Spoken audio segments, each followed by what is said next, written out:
Hello and welcome to Unramblings, a podcast about stories and storytelling.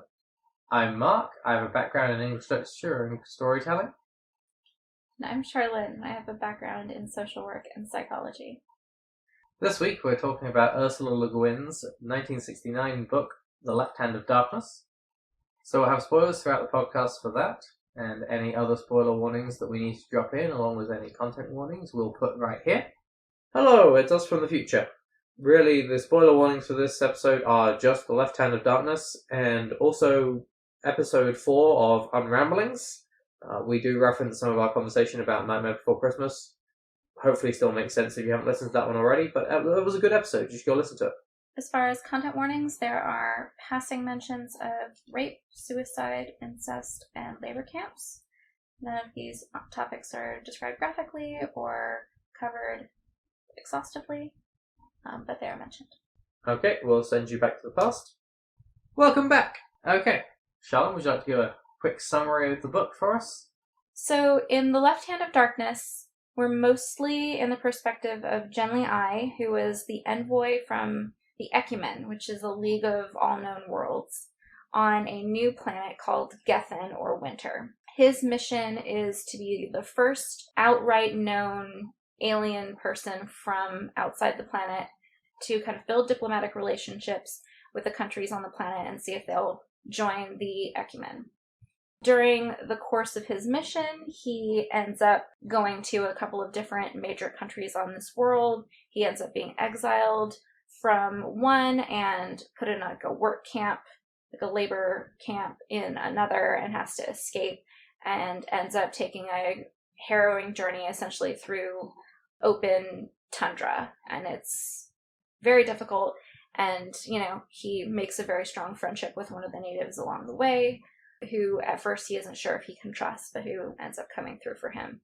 At the end, he does succeed in his mission of getting them to join the League of Worlds, but it's not kind of in the way that he originally planned, and that's basically the story. Yep, that seems fair. We should mention that this book is part of the Hainish cycle, which is a decent array of books and short stories and novellas that she worked on. We're only going to be talking about the one book in this situation, partially because it's plenty for a single podcast episode, and also because I've not read the entire Hainish cycle. Right, and it's my understanding that those other books are not part of a larger interconnected plot. It's not like a linear series where one follows on from the next. They're more stories from the same universe. Think the Star Wars expanded universe. Right. Yes, it's set in a universe where the planet Hain contains the oldest humans, and they were the original colonizing force. Yeah.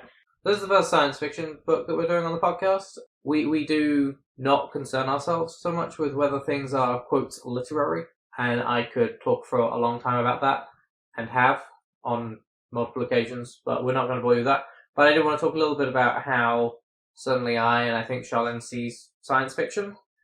Partially because in Ursula Le Guin's introduction to the book, she does a really nice job of laying out pretty much how I feel about it.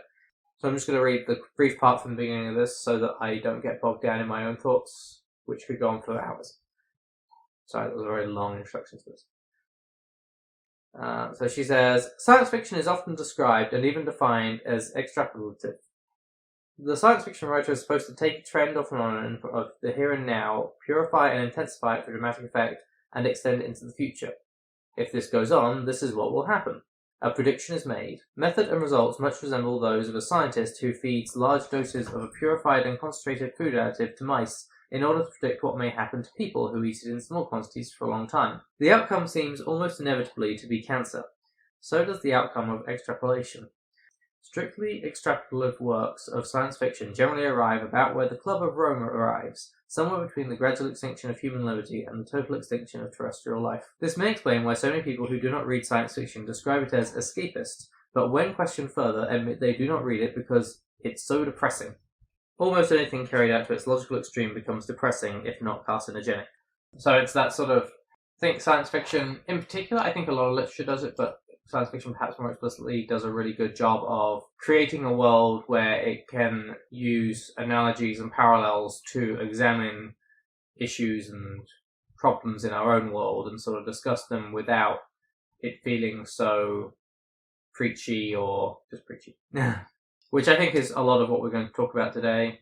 I think there's a lot of stuff in this where she's talking about it as a way to look at our own culture. So to prepare for this podcast, we both reread the book. Yep. I had read it in 2007 for a creative writing class, and I actually ended up digging out a book review that I wrote about it, which was interesting to see like what I had thought, 12 years ago were the main themes and messages of the work. So that was kind of neat. I believe you had read it as well before. Yeah, I had a similar situation where I read it in like 2015 or 2016 in preparation to write a master's thesis, and I found the notes on my phone that I took while I was doing it, which told me two things. One, that when I was writing my master's thesis, I was reading it looking at very specific things, and two, I was really bad at taking notes. You get a page number with a single word next to it, and you're like, hope I knew what it meant when I read it last time. Yeah, so that's interesting that we both had that kind of experience where we had both read it for academic purposes in the past with a very different orientation of like how we were consuming it. Although, to be fair, I think that you read it because it was assigned, and then I read it because I said, I'm thinking of writing this thesis. And you were like, you should do this book. And I was like, cool, I've not read that particular one yet. I should read that book. That's true. Yeah, I did recommend that. So that's why we had it. Both had it because you told me to. So. I suppose. Okay, so we should get into it. Yeah. So we can't talk about this book without talking about gender, because while all of the people in the different worlds of the Ecumen are humans, the Githenian people have a unique sex situation in that they are not explicitly men or women 5/6 of the time. They're in a sort of neutral potential state 5/6 of the time, where they have like no sex drive and very little in the way of like defining secondary sexual characteristics, and then go into a sort of estrus period that they call Kemer, during which they develop the secondary sex characteristics and become capable of having sex in either the inseminating or the potentially becoming pregnant role.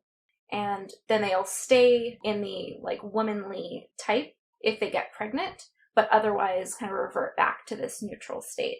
And that's a very different biology than all of the other humans that the envoy, Genly I, who is the person we mostly see through the eyes of, has ever encountered or been aware of in the universe. Yeah. So, I mean, that's obviously interesting to read for me as someone who identifies as gender fluid and uses they, them pronouns. Throughout the entire book, she uses he for the terms of the individuals, regardless of whether they're in Kemer in one way or another, or... That's not true. At a point where where Genly I, who is a man, encounters a Githenian in Kemer who is entering like a female state, he switches pronouns to refer to that Githenian as she when he's in the transport truck to go to the work camp. Interesting. I noticed that particularly stood out because in other situations, like when Estromen is starting to move into a feminine phase during Kemer, he doesn't do that. Ah, that's interesting. I noticed there are a few points when he sort of like, it's almost as if they should be a she for him. Mm-hmm. But Le Guin does use just he and she throughout the books then. It's very gendered pronouns. But mostly he, you're right. Rather than using they, them at all, which the book was written in 1969. Right. Which, funnily enough, actually means that this is the 50-year anniversary of the book, and January will be 2 years since she passed away, actually. I have some fairly strong thoughts about authorial intent and when authors tell you what they mean, and whether you should listen to that, and largely I think that the text should mean what it means. Mm-hmm. In this case, I'm going to waive that. Mm-hmm. In 1976, Le Guin revisited the book with an essay called Is Gender Necessary?, where she sort of responded to a lot of the criticism, like literary criticism that was coming out about it, and sort of talking about things like gender in it, to just sort of respond and talk about what she thought the book was about. And then in 1987, so 10 years after she'd written that first essay, she went back and revised the essay with Is Gender Necessary? Redux, and added in extra comments in italics or footnotes to respond to her previous stuff, which I think is a really nice way of seeing how an author has progressed and how our work has progressed within society. I want to read a couple of excerpts from it, and we might put a couple of clips from the text either in the show notes or on our social media, just so people can see it more clearly. I don't want to make a habit of us reading passages of essays and such on the podcast, but I think that these are very well said, and I think give a good insight into the book for the current age as well, these 32 years after she last visited this essay. Okay, so she talks about the original essay and says, as it was getting published, even then I was getting uncomfortable with some of the statements I made in it, and the discomfort soon became plain disagreement, but those were just the bits that people kept quoting with cries of joy. It doesn't seem right or wise to revise an old text severely, as if trying to obliterate it, hiding the evidence that one had to go there to get here. It is rather in the feminist mode to let one's changes of mind and the processes of change stand as evidence, and perhaps remind people that minds that don't change are like clams that don't open. So here I reprint the original essay entire, with a running commentary in bracketed italics. I request and entreat anyone who wishes to quote from this piece henceforth to use or at least include these reconsiderations, and I do very much hope that I don't have to print reconsiderations in 1997, since I'm a bit tired of chastising myself. So this first part's from the original essay. But the central failure in this area comes up in the frequent criticism I receive that Gathenians seem like men instead of men-women, which is her term for an androgynous person, I guess. NB was a few decades away. Mm-hmm. This arises in part from the choice of pronoun. I call Gathenians he because I utterly refuse to mangle English by inventing a pronoun for he/she. So then she responds to that. This utter refusal of 1968, restated in 1976, collapsed utterly within a couple of years more.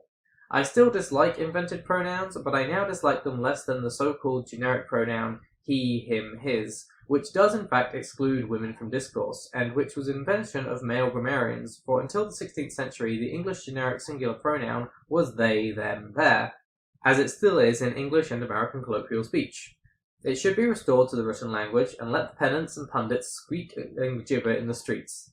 In a screenplay of The Left-Handed Darkness, written in 1985, I refer to Gathenians not pregnant or in chema by the invented pronouns a, un, as, modelled but on a British dialect. Hey. These would drive the reader mad in print, I suppose, but I have read parts of the book aloud using them, and the audience was perfectly happy, except that they pointed out that the subject pronoun a, pronounced sounds too much like I, said with a southern accent. So then it goes back to our original comments. He is the generic pronoun, damn it, in English. I envy the Japanese, who, I am told, do have a he-she pronoun, but I do not consider this really very important. And she responds, I now consider it very important. Okay, I think that's what I wanted to say about that. Okay. I just wanted to say that while she retroactively did say that non-gender pronouns would have been better, we'll primarily be using gender pronouns throughout this conversation about the characters, just because that's what's actually used in the book. I do think that it's interesting that she talks about her feelings about the pronouns specifically, because one of the things that you see throughout the book, especially over time, is that Genly I is biased against women. Like, he has some internalized misogynist views. He's aware enough of his own bias to acknowledge that he has a hard time seeing the Gathenians accurately as themselves, and is rather like mentally putting them in like a male or female box all the time, even though he knows intellectually that that's completely irrelevant to who they are as people. And there was even a quote about the use of the male pronoun being a part of that in the book, and it was, let me find it, sorry. The very use of the pronoun in my thoughts leads me continually to forget that the Karhider, which is one of the countries, Karhide was one of the countries, that the Karhider I am with is not a man, but a man-woman. Interesting that even in the original text that she wrote in 1968, the predominant narrator acknowledges that the pronouns inform the way he thinks about people, like the pronouns he's using, and then later she revises to sort of acknowledge that that is a problem, like on a larger scale with humans. Like, that's why we need a gender neutral pronoun, because the way you think and the words you use do affect your perceptions of the world. Yeah, it's really interesting from within the world of the books situation, because it's characterized that there are 2 languages spoken on this planet. There's Karhaidish and the Ogarain. Presumably others for the other countries you don't see. Right, but it seems that Genlei is not fluent, but pretty close in both languages. So if he's thinking with this he pronoun, it must be his own one that he's bringing from Terra and the Ecumen, rather than presumably the Karhiders don't have gendered pronouns, because they don't seem to have gendered terms even for someone in Chemo as such. Right, and even it's also said that there are people who aren't in the physiological norm of these people. 3 to 4% of people are stuck, quote unquote, in a man or woman state, and they refer to this as perversion on this planet. So being a woman the way that I am all the time, every single day, constantly capable of pregnancy, etc., constantly possessing boobs and all of that, would be labeled a pervert on this planet. And these people aren't shunned or anything, but they are kind of marginal in society and seen as weird, and the degree of inclusion kind of varies by community. So they do have people like that, but even those people, there's no indication that there is an explicitly masculine or feminine pronoun used for them, depending on what state they're quote unquote stuck in. Right. When Genlei is in the prison camp and they don't know who he is,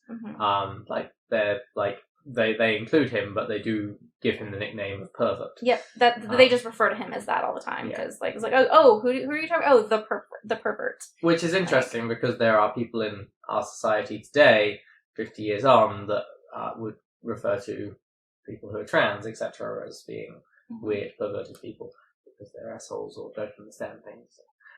Yeah, and I do think that it's interesting that's 3 to 4% of people on Gethin are perverts and are stuck in a male or female gender. And I think the estimates, there's about 2% of the population who's intersex, on this planet. And there's also some estimate of 2% of people who are in the LGBT community, in general, something like that. It's 2 to 4%. So it's similar proportions. Yeah. That you're looking at there. It is interesting whenever I hear the how many percentage of people are LGBT and stuff. I'm always curious as to where the number comes from, because of how many people aren't open about it for various reasons. Right. Well, the numbers for intersex people, I think, is from birth, and so that's definitely, an underestimate, because not every intersex individual, it's not always apparent at birth. So yeah, I'm glad that she comes to realize and kind of go on the public record as acknowledging that pronouns are important, and it doesn't matter that for a long time we were using a masculine pronoun as a default. Yeah, that's one of those things which is bad for everyone except for a group of men. So it's interesting with the sort of male default thing, and this is one of the criticisms that Le Guin sort of recognizes in the essay, is that Genlei expects everyone to be male to a degree. He comments whenever there's some, as far as narration goes, he comments when there's someone who acts in what he deems a feminine way. He talks about his landlady and stuff. Mm-hmm. But he doesn't ever go, oh, but this one's acting so manly or anything. Which I think is because she's portraying this male point of view and using it as a lens on some version, to my mind, of our society. Mm-hmm. I definitely agree. It's an excellent case of the narrator and the lens you're getting the perspective from not being the same as the authors. It's this is her going, this is what men sound like. I'm serious. She's presenting a lot of these subconscious sexist ideas that are definitely equating femininity with inferiority, basically. Equating femininity with weakness, with frivolousness, using feminine descriptions and the word effeminate as a pejorative throughout the text, up until the point where Genlei is able to actually see beyond gender to become truly friends with Estroven. And it's acknowledged at that point, at the end of the book, toward the end of the book, that he realizes that that's what he had been doing.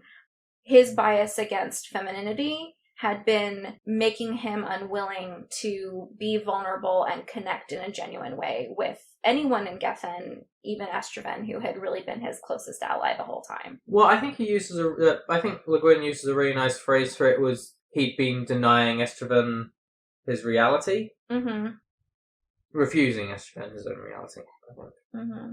And in general, throughout the book, I think the biggest statement that Ursula Le Guin is trying to make is just how pervasive gender is in defining so many aspects of our identities and of our society and all of our interactions.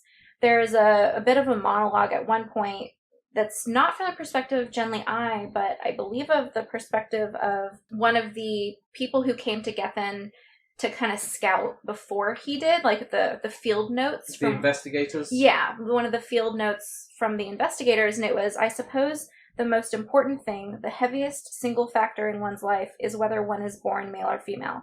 In most societies, it determines one's expectations, activities, outlook, ethics, manners, almost everything. Vocabulary, semiotic usages, clothing, even food. Actually, no, that isn't one of the investigators. That's Genly I, when Estroven's asking him what women are like when he's in Kemmer and headed toward womanhood. Yeah. Yeah, that's quite far towards the end of the book. The report on gender and war that comes from that first investigator, really like that thing that we're talking about where Genly I is not Ursula Le Guin. Right. Because I think that she's using him to say that we have these things going on in society, and like the roles that we put through gender and everything are sort of an assumption that's potentially absurd. Or not necessarily inherent, but assumed. Yeah, and there's a note from later on that where she, Genly I is talking, I think it's from that bit that you were just quoting, where Genly I is saying that it's hard to tell what is innate and what is learned. Yeah, that's actually, I have that here too, a little bit later in that same point. He does say it's extremely hard to separate the innate differences from the learned ones. You know, and goes on to talk about, like, differences in child rearing. And this is you get to one of the points where you really see Genly I's internalized sexism, because Estroven asks if women are mentally inferior, because Genly I has just described societies as where women are not participating equally in society a lot of the time. And he says, I don't know, they don't often seem to turn out mathematicians or composers of music or inventors or abstract thinkers, but it isn't that they're stupid. He eventually just sort of concludes that he doesn't know what women are like, and like he's never really thought about it. Yeah. And I think that's really where you see his bias. It's just like, I haven't even really considered this entire half of my own like race, like what half of the people I encounter are like. That's the stuff I was talking about with science fiction earlier, where she's using the planet of Gethin as a like clean slate to look at this from, to say what is innate. She says in one of the essays, like, she was, stripping away gender to see what was left. I don't think she does strip away gender entirely, just because of the assumptions that get stuck in the brain. But she makes a good effort at it. Whereas if you were to write any story set on Earth, you would have to start off with, okay, so what does someone already know socially? I think that you see quite clearly how she's showing that Genly I isn't able to get rid of those socially learned ideas of gender by the fact that he has read this report on gender and war, which is included. Right. Which is from the point of view of a female investigator that has one of the first investigators that's come down before he comes to be an envoy, where they're not actually showing themselves, but just sort of watching to find out what the culture's like. And her takeaway from being on the planet is that it's hard not to have your understandings of a culture filtered by your own culture, but she does note the error of trying to prescribe gender roles onto Gethenians. And it's like, that doesn't work. It doesn't make any sense to try and do that. And Genly I reads this report, includes it in his final report, and then comes down to the planet and is like, well, this guy seems kind of like a dude, and that woman's kind of, well, she's got a big buttock, so she must be a woman. Yeah. Is that the same report where it says Gethin and its daily functioning and its continuity is without sex? Consider anyone can turn his hand to anything. The fact that everyone between 17 and 35 or so is liable to be tied down to childbearing implies that no one is quite so thoroughly tied down here as women elsewhere are likely to be, psychologically or physically. Burden and privilege are shared out pretty equally. Everybody has the same risk to run or choice to make. Therefore, nobody here is quite so free as a free male anywhere else. I think it might be. I think it's from that one. And I think that one is where I kind of hear Ursula Le Guin just like talking straight out of the book. Yeah. Of like the way that we have tied a lot of other things to biological sex and like capacity for childbearing in particular has yoked a lot of people into a subservient position in society and a point where they're perceived as inferior or perceived as having inborn roles in society, regardless of their own inclination or ability. Yeah. The other thing that does come up in that, just while we're talking about that report... Mm-hmm. The war part? Not war. It's... Sorry, I thought I had a copy of the save. She also, like, in her revision of her essay, has gone through and, like, removed some gendered terms. Mm. Like, is that of the Kemmer house, which is open to anyone in Kemmer, native or stranger, so that he can find a sexual partner. And then her edit is just read, so that they can find sexual partners. Mm-hmm. Here we go. So that report from the first inspector talks about sexuality in Githenians, and notes that, like, she doesn't see any sort of homosexual pairing, which is tied to this somewhat problematic, at least from Jen I's phrasing of how the two people in Kemmer works, where they sort of, one person in Kemmer is just, like, by themselves is sort of in torture, and with two, like, one sort of gets these dominant male hormones and one gets the submissive female hormone situation, and they take forms to make a heterosexual pairing with this weird dominant stuff going on. So that seemed kind of bothersome to me when reading the book, especially because in Orgarain there's the ability to use hormones to select which gender you want to be, so the absence of homosexuality in the book seems a little bit strange, which Le Guin thought too. She said in the revisions to her essay, "I quite unnecessarily locked the Githenians into heterosexuality. It is a naively pragmatic view of sex that insists that sexual partners must be of the opposite sex. In any Kemmer house, homosexual practice would, of course, be possible and acceptable and welcomed, but I never thought to explore this option, and the omission, alas, implies that sexuality is heterosexuality. I regret this very much." Yeah, I do think that's interesting, and, like, I could kind of see in a pair of, like, just two people how if the idea and if the genetic engineering that created the, like, ambisexual people on Gethin was to maximize fertility during a certain window, like on this really harsh planet, which seems to have been what the idea was, because it's like an estrous cycle. Like, the person who takes the receptive role is very fertile at Kemmer and very likely to get pregnant.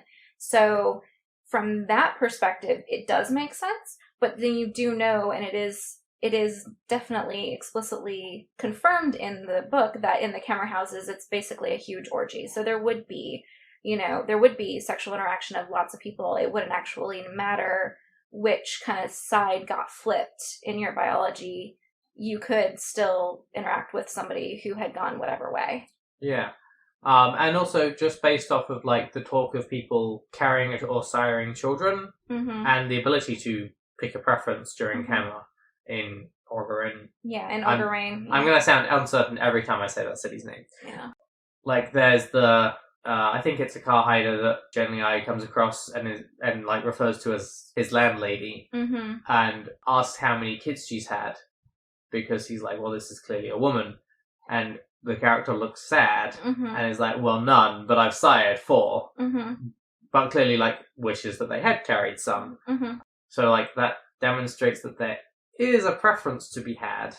So I can only assume that there must be people who have a preference one way and maybe has a preference for what they're working with. So, like, sexuality being more diverse seems logical. So. Yeah, it is definitely, like, there wouldn't be drugs to choose one unless people wanted to do that. Yeah. So that there clearly are people who would rather go one way than the other consistently, or at least sometimes, or there'd be no market for that, basically. And, like, the king of Karhide sires lots of kids, but then finally gets pregnant himself in the book. And he's pretty old at that point, and people think it's hilarious, not because he's the king and like in this masculine role, but because he's so old. And unfortunately, his child dies shortly after being born, and the king's very upset about it. You know, and that's a situation where he probably wanted to have a child of his flesh, which is what they call it when it's you're the one carrying, much earlier as a successor. You know, but because of Genly Ai's perspective, like he defaults to seeing the childbearing role as being the less desirable one. Yeah. So to loop back around to talking about looking at gender as a way of, and like how understanding a culture works with that. Mm-hmm. I think you see some like interesting points on Genly Ai's travels that sort of take him from not understanding to actually understanding and breaking through a fairly big social wall. You're talking about how he ultimately becomes real friends with somebody in the culture? Yes. Yeah. Real friend. Well, I have something important to say about that at the end, but I want to see how you get there first. Okay. So you can tell me I'm wrong now. No, just because I want to make a point about it. So early on you get sort of this very... I think that there's a direct quote. I don't have it pulled up because I'm stupid. But there's a comment about not being able to see another people through their own eyes. Right. I think it might actually be during that first, like, the Keystone ceremony. It is. It's at the very beginning because it's one of my very first quotes. We're going to pause and you're going to have the quote. No, I was still far from being able to see the people of the planet through their own eyes. I tried to, but my efforts took the form of self-consciously seeing a Gathenian first as a man, then as a woman, forcing him into those categories, so irrelevant to his nature and so essential to my own. Yeah. And that I read it earlier. Yeah. Perfect. Thank you. Yeah, so I think that that's a really good starting point, and also like is very close to what we were talking about last week with Nightmare Before Christmas, where Jack's like can't understand things from someone else's. Well, and also the townspeople of Halloween Town, like they're seeing like Christmas things, but through their own eyes. Yeah, and I think that there's a nice comment from Estevan when in one of his later in one of his point of view chapters when he's doing the jailbreak.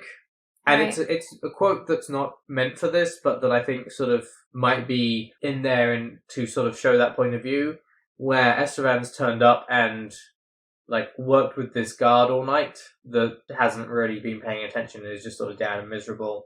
And then later on is in disguise, but with his face uncovered, and the guy doesn't recognize him. And he narrates it as saying that the man had never seen my face, though he had had it before him half the night.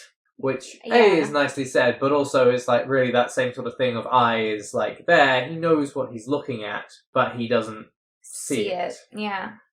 You, at about the halfway point, you start to see I break down and become part of this culture, to an extent, where these meets Gaum? Yeah. Gaum? I don't know how the name is said. It's an anagram of Guam, and I just want to say Guam every time.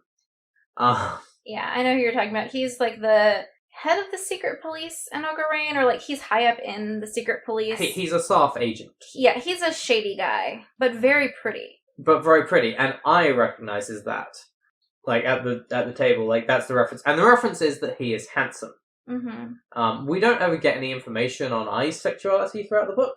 Mm-hmm. But the general assumption, I don't know, is that fair? We don't get any information on Ai's sexuality throughout the book, but he thinks that Guam is handsome, whether he's a man or a woman, whatever he is. I know hot when I see it. That guy is hot. That's Ai's take on this. Yeah. And then you get Guam trying to see Gaum. I don't know. There's no pronunciation guide in the book. It's a weird name. It's Gaum. Yeah. So I think of it as Gaum. Gaum? Okay, we'll just both say Gaum, and people can write in with their corrections. Mm-hmm. Or Gaum. But Gaum sounds silly. Gaum. Gaum makes much more sense. Gaum. Yeah. Anyway.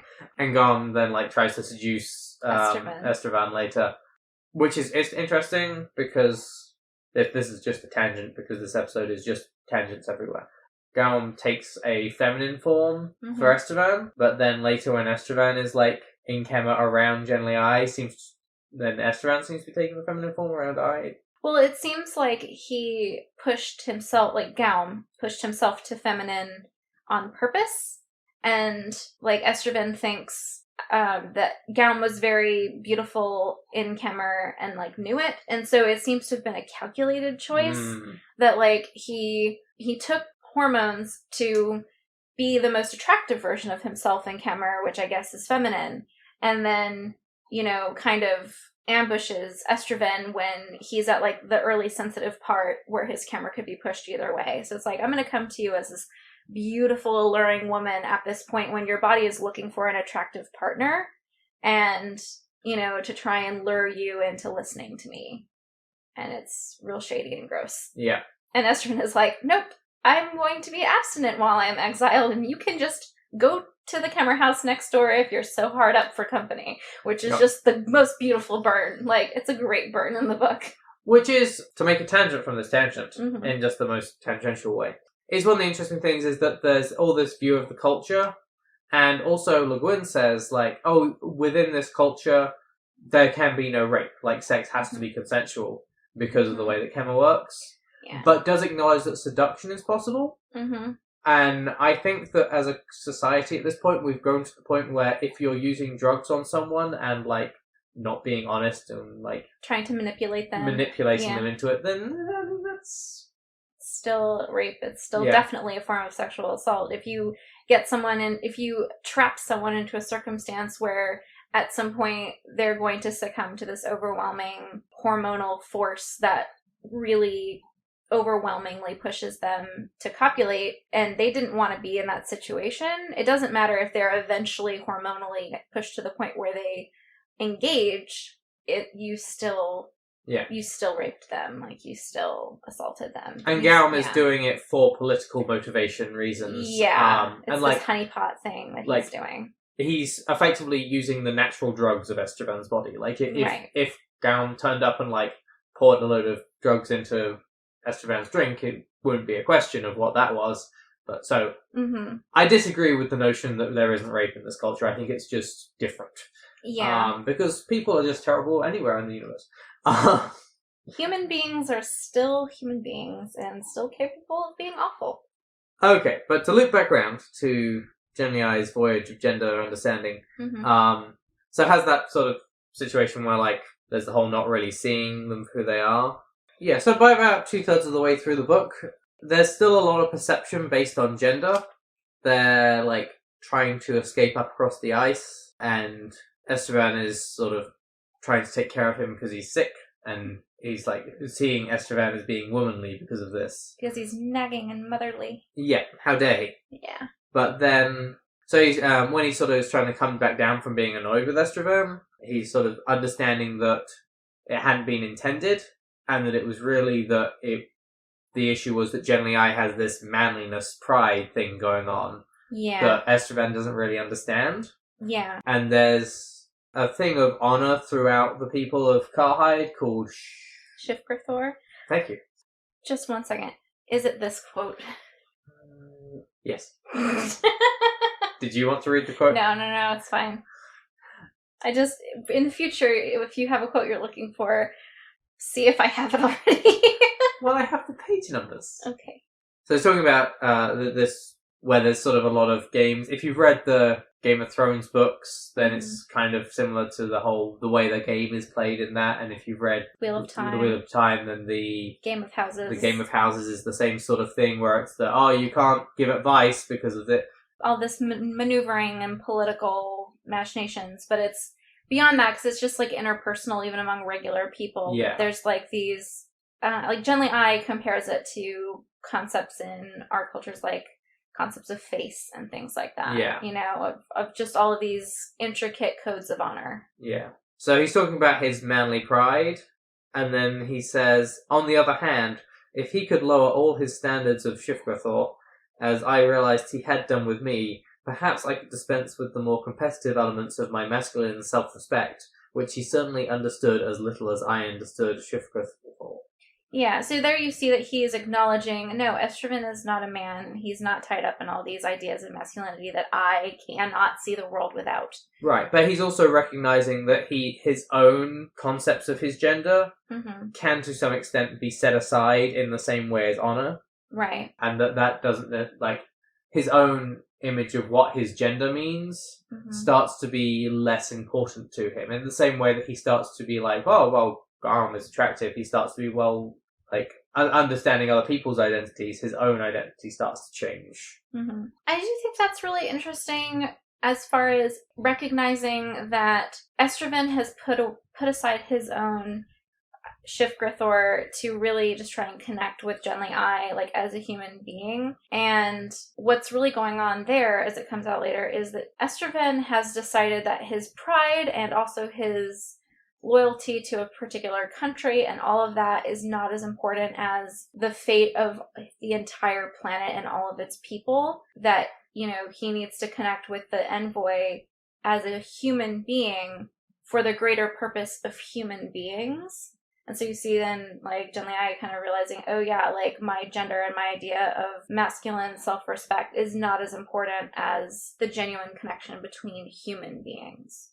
Yeah, yes. So from there, like, he gets to a point where he finally does accept Estraven's duality as being both man and woman, which is a little bit interesting in how it's done. Le Guin says at one point in one of her essays that, like, she realizes that part of the problem with the characters being seen as men rather than women is that Estraven is the most visual Gethenian that you meet, and all of the roles that he's given in the book are those that at least Le Guin in 69 kind of sees as male roles. It's like prisoner and prison breaker and all this stuff. Rescuer. So she wrote him doing those things as more of a man from her point of view. And then when I understands that there really is that duality is when Estraven's trying not to have sex with him. It's like, in I's mind, there's prime ministers and people that want to sleep with me. That's I is perhaps not the best person. Anyway, but it sort of leads to this understanding of there's a lot of dualities in the book, and the left hand of darkness itself it comes out towards the end. It's the left darkness is the left hand and light is the right hand, and it's this yin yang togetherness. Light is the left hand of darkness. Darkness is the right hand of light. Right. Yes. Let's just pretend I said that. So the left hand of darkness is light. Right. Yes. That makes more sense. But he begins to see, like, those dualities becoming one thing, with Estraven and Gethenians being a symbol of that, where they're this whole everything as one, containing both the female and the male. She sees as a duality, and non-binary people, it's a whole thing. Anyway, but he does see that as being a whole, rather than trying to just mesh, like, the two things as separate, where you can be one or be the other. They are both. So a Gethenian can go into Kemmer and be one or the other, but they're always both, if that makes sense. So even while at the very end of the book, when he meets Estraven's offspring, he thinks of the teenager in these binaries. In between those points, we have this point when Genly I sees his own people again. They come down as their sort of welcoming committee to, like, bring winter into the Ecumen and everything, and sees them as being alien to himself at this point, and like, it's weird for him to talk to a woman again. And that they don't recognize him either, partially because he's gone, but also just like he's sort of lost his own identity to an extent in his understanding of another, and has sort of become this singular being. I kind of interpreted them not being able to recognize him as being because he's emaciated and scarred by having been in a work camp and then taken, like, a 2-month journey across frozen tundra with not quite enough supplies. But maybe that's just me. Maybe. But I think that, like, the fact that he doesn't, like, they now seem alien to him as well. Yeah, I do see your point. That's very clear. He's like, it's so weird to see explicitly gendered people. And then, like, he gets back to his quarters and the physician comes to check on him, and he's like, yes, now this physician person that has no gender, this is much more comfortable, this I understand. So it's that sort of transformative process of learning about the culture. Yeah. I do think that journey he kind of goes through toward being able to see the Gethenians as just people and not, like, through the lens of gender. I think one of the most clear moments of that where, like, he's aware that that's what's happening, like, in his own perspective, is toward the end of the journey through the ice with Estraven, where he thinks to himself, And I saw then again, and for good, what I had always been afraid to see and had pretended not to see in him being Estroven, that he was a woman as well as a man. Any need to explain the sources of that fear vanished with the fear. What I was left with was at last acceptance of him as he was. And then, like, there's more, but eventually, like, he's saying, you know, Estroven had given him entire personal loyalty and had expected that back from Genly I. And so it goes on to say, quote, I had not been willing to give it. I have been afraid to give it. I had not wanted to give my trust, my friendship to a man who was a woman who was a man. And I think that really kind of gets to him finally seeing his fear of the Gethenians because of their potential to be women as well as men. And that being kind of rooted in his own misogynistic bias that I don't think he was really super aware of up until this point. Yeah. Like, it was a barrier from him connecting, really, with anyone on that planet. I think that's also shown, there's really, I think, only one point when you see the same events from 2 points of view. Mm-hmm. And it's when Genly I is trying not to cry in front of Estroven. Yeah. And you get Estroven's point of view originally where it's like, oh yeah, no, I guess Genly I is, like, their culture is they're ashamed of crying and things and, like, tries to turn away and stuff. I don't get it. And then Genly I think, reads that later and is responding to it. Mm-hmm. And is like, it's not shame, it's fear. Mm-hmm. And it's that same, like, learning about his own self from learning about them. Yeah. Also, toxic masculinity! Yay! We didn't go through a whole episode without talking about it. So. Yeah. I mean, I think that's one of the things that where Ursula Le Guin, again, is probably intentionally trying to point out this link between how the way that different things have become tied to gender that don't really need to be are hurtful to people who are assigned in one box or another in a way that does make it difficult for men to express their emotions and feel open doing that and be able to be vulnerable with people, as well as the way that the onus of childbearing has led to women being marginalized in a lot of ways in many societies. And this whole passage really made me think of that whole, like, friend zone thing and, like, the issue that I know a lot of girls and women throughout their lives experience where there's this awful thing where you have to wonder if any guy who tries to be friends with you or befriends you is really just trying to get you to be a sexual partner or a romantic partner, and having, like, people who are supposedly your friends abandon the friendship when they realize that it's not a route to that kind of connection.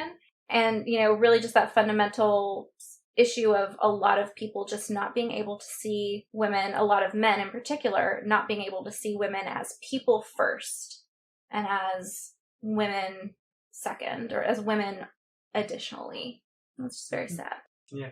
There are also things that point out, like, that go around on social media about how, like, a lot of the time, like, men will assume that a woman is interested in having a romantic connection or a sexual connection with them if they do the emotional labor of validating their emotions and being receptive to supporting them emotionally in the way that women often do with their female friends, because they've been socialized to think that the only person that they can open up to like that is their, like, wife or girlfriend or whatever. And so it's like, so if you try to be emotionally supportive to a lot of men, they assume it means that you want a different kind of relationship than you necessarily do. And so that's, you know, it causes a lot of problems the way that we've entangled a lot of these ideas that don't really need to inherently be entangled.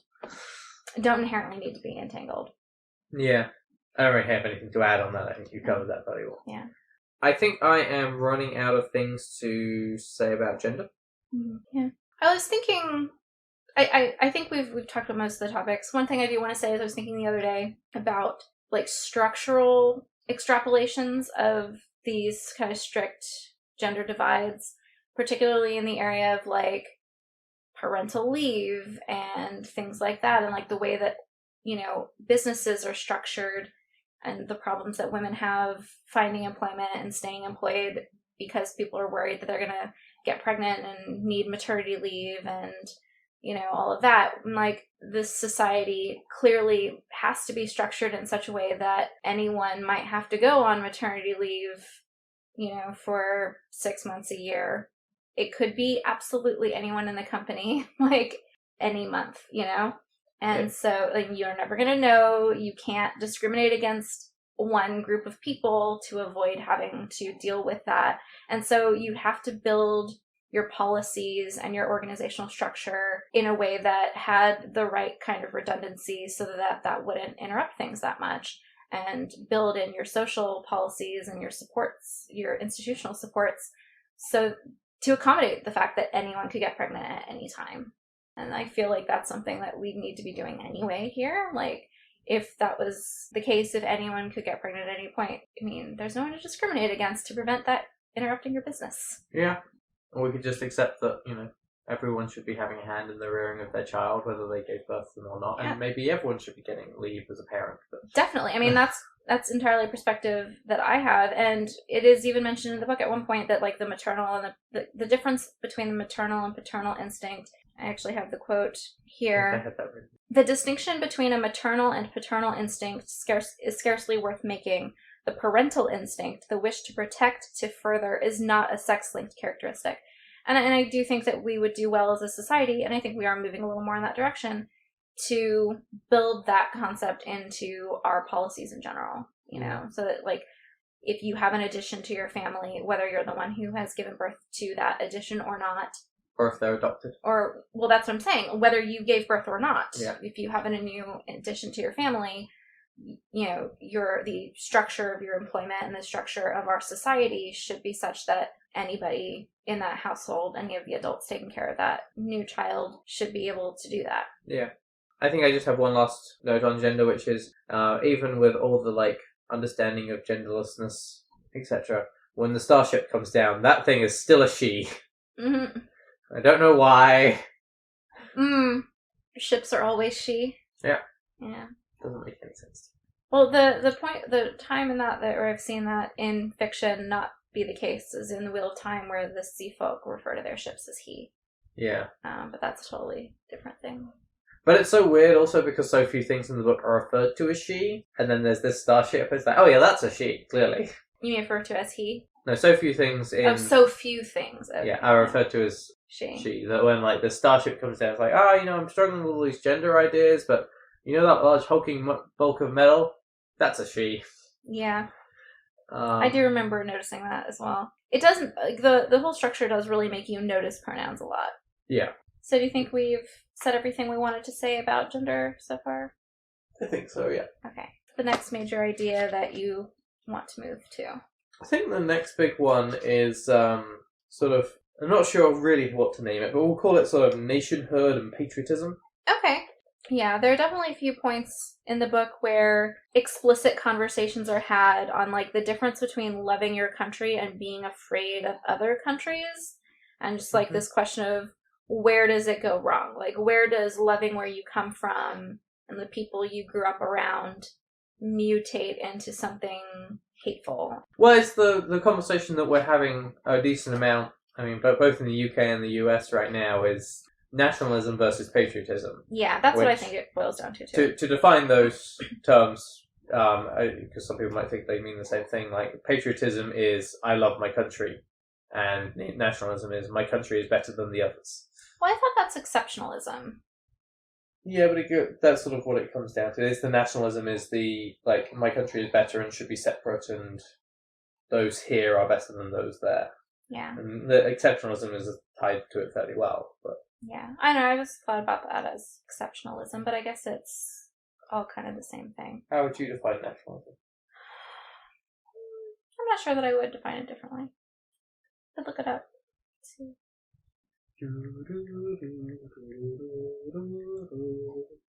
Identification with one's own nation and support for its interests, especially to the exclusion or detriment of the interests of other nations. Yeah, so I think there's, like, a continuum. There's, like, patriotism, where you're like, I love my country, it's great.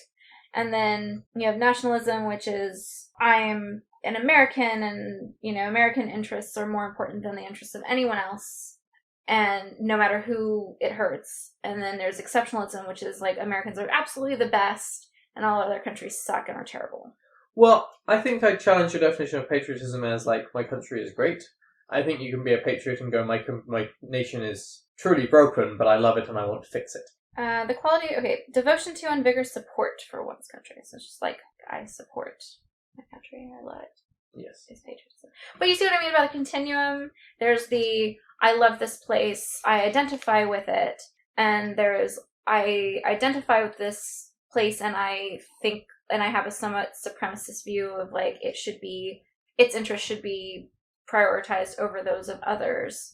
And then the exceptionalism is like, absolutely superior and the best, and all other nations suck. Yeah.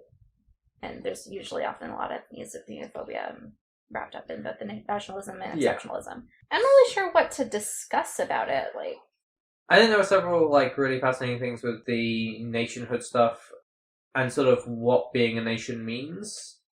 So they talk about the fact that like Karhide is a disparate group of domains, right? Rather than a nation as such. Mm-hmm. And they sort of say because it's not a nation, they don't have wars.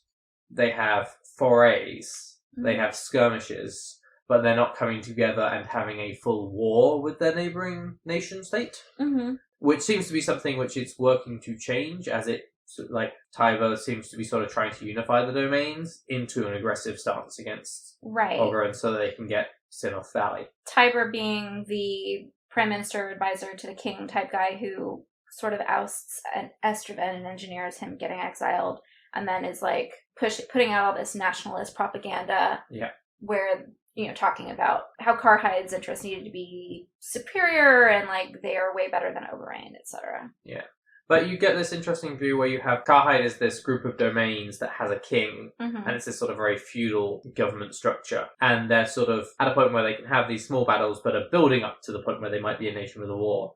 And then you have Oberon, which is sort of left that part behind. It's now a bureaucracy. They have stun guns, and they refer to foray guns that fire bits of metal at people as being sort of this primitive thing that why would anyone use this anymore? Except that they start to use them against Karhide as the sort of tensions build up there. And then when you have the envoy coming in, part of the issue that particularly the king has is that the king has this power over this series of domains that he sees generally wanting to take away because the power, as he sees it, will go to the Ecumen. But not only that, it will get rid of those boundaries on the planet because it won't be Karhide and Oberon and all these places anymore. It will be the planet communicating with the Ecumen and trading as a unity. So it's sort of that, what does bringing things together mean? Do you have any thoughts on that? Yeah, I think I know the part you're talking about. Like, it's part of the, actually a quote I have for the inter-society relations, like, how shall we deal with strangers except as brothers? How shall Gethin treat with a union of 80 worlds except as a world? And, like, because of that, the king feels threatened by an intergalactic hegemony, which is not unreasonable.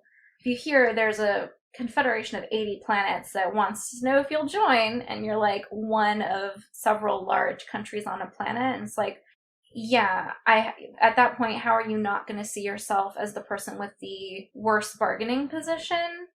And I think part of that comes from a fundamental lack of understanding of what the Ecumen is. Like, they're seeing it as sort of like a super country, and it's not. It's more like a mercantile council or something, you know, or like an advisory board or a diplomatic board. I mean, it's supposed to be like the UN, but it's not. Are we also going to be just talking about the inter-society stuff in this, or is that going to be a separate section? Yeah, before you get into the UN stuff, I do want to say, it's kind of like if aliens turned up and said to the US, like, hey, your planet, it should be part of our thing. I feel like someone in the US would put their hand up and go, does that mean you want us to talk to Russia? Yeah. But at the same time, when you look at grouping together to trade with the outside world and having a stronger position because you've grouped together, the United States is a pretty good argument for it. Yeah, I mean, you said that, and it's like that's exactly what the US did. And what the king is afraid of is pretty much what's going to happen. Like, the Ecumen are like, do approach the specific country of Karhide, like, Genly Eyes, like, I want you as the king of Karhide to join, sign a treaty with the Ecumen to join this group of planets, or this group of humans, this big conglomeration of humans on different planets. as a country. And then Ogre signs too as its own country.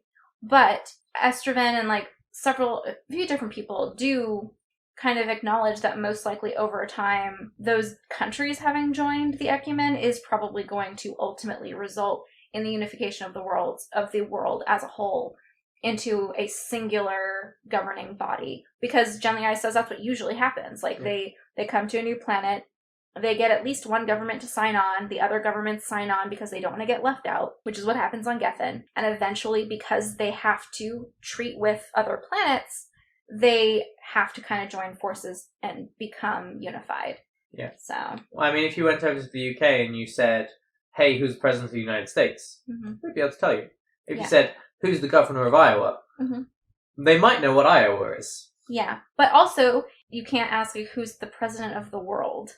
Right. Like, we don't have one. So how would you, if an alien body did come and was like, hey, we can offer you free exchange of information, you can have your technology advanced by leaps and bounds, and with a pretty huge lag time, also like physical goods trade with other planets, you'd need somebody to run point on that, like to be the person or community that liaises with the larger interstellar body, and that the level of cooperation necessary to do that is just going to bring communities and countries together over hundreds of years, if not decades. Yeah. I think that part of what, it's not so much about patriotism, but I do think part of what this book is really trying to comment on, at least, in its representation of like the Ecumen and some of the discussions about it and the way that it kind of approaches bringing these new worlds in, is in some ways a critique of the League of Nations and the UN, because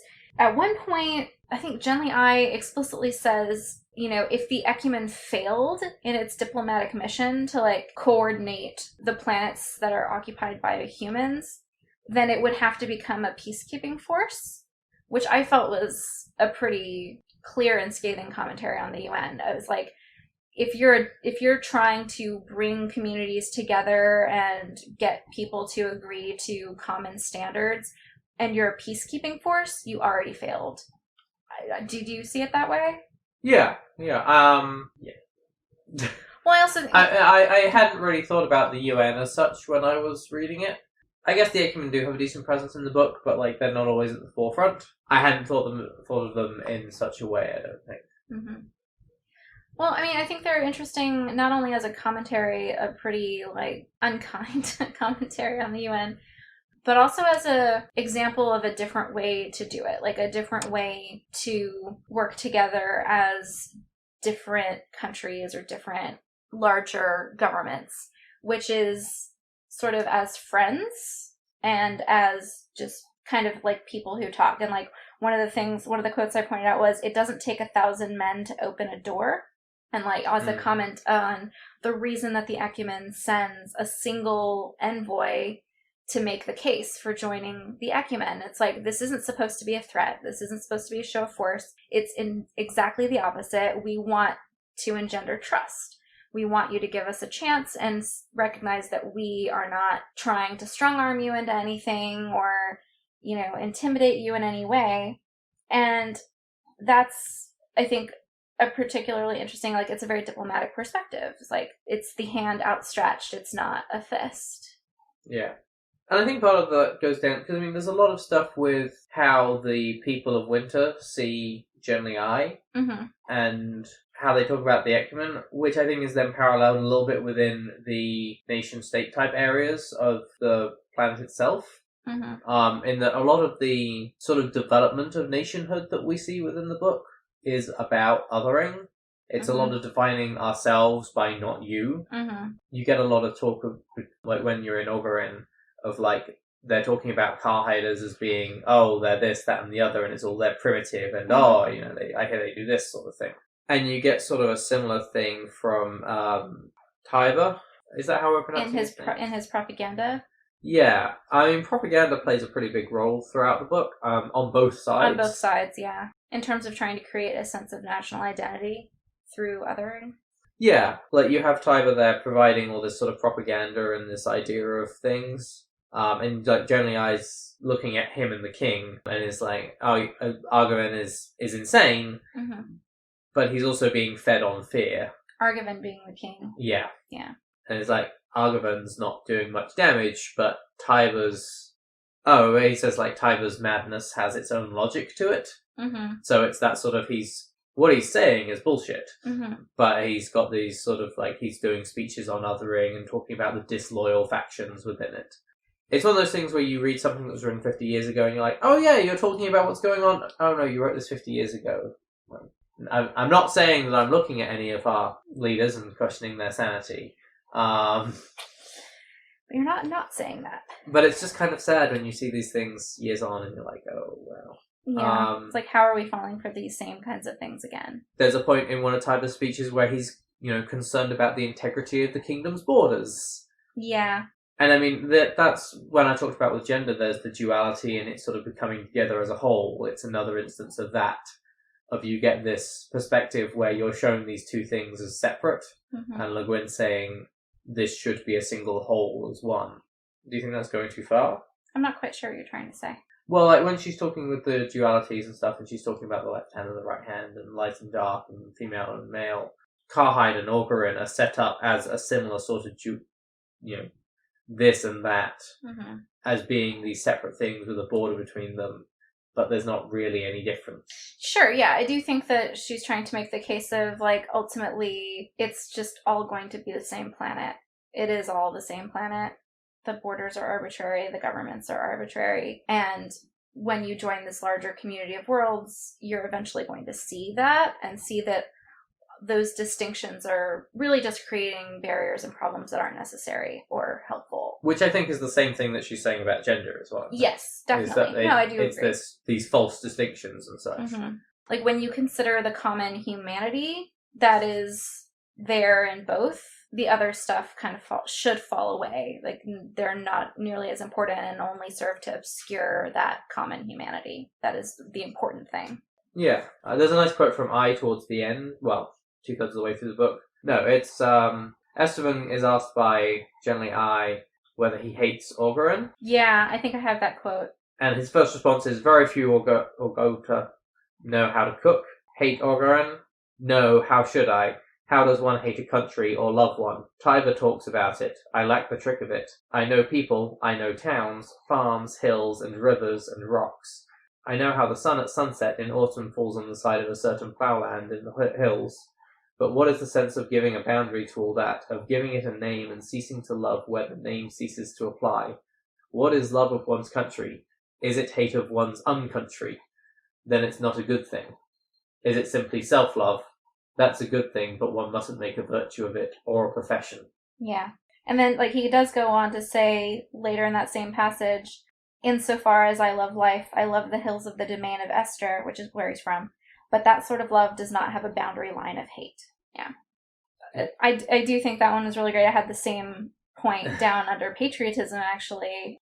And I do think that, it really kind of gets to it. It's like, these are just completely arbitrary distinctions, and what we really need to be, like, where is the border on the land? Like, look, it's not there. It's something we've made up for our own reasons, and it's good to sometimes think about whether or not those are still good reasons. Yeah. To look at this through particularly the lens of that whole thing I was talking about with science fiction and analogies for what you're actually going through as a culture. Like, she's writing in 1969, so it's, Cold War. We've got 20 years after 1984 was written. Yeah.